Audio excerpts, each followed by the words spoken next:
Kasi guys, so happy Sunday sa inyo. May bago na naman ulit tayong features na na-discover regarding kay Meta. So actually, hindi ko siya na-discover pero ngayon natin siya i-review. So yun, make sure na updated ng inyong Meta app. So yun, Messenger, yung Facebook Lite. So yan. So, unahin natin yung sa Messenger guys. Ito. So yan, kung updated kayo sa Messenger, ayan, makita nyo dyan sa baba or sa main UI ni Messenger. Is una dyan is meron na siyang rounded corner or parang nasa round yung corner or yung mga bubble ng notes. So yun din, medyo expanded din siya. Yan, kita na yung buo and yung mga kanta na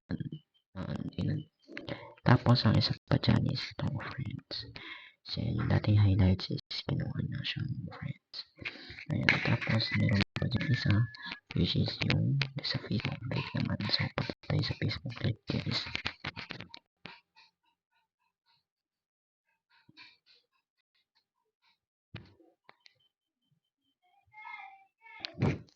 so yan dito guys sa Facebook Live is medyo napakot din, nagkaroon din ng mga rounded corners. And ang isa pa dito guys, kung nag-share kayo, ayan, click nyo yung share and meron siyang bagong UI. Yan, medyo nanamba yung mga UI ni Facebook.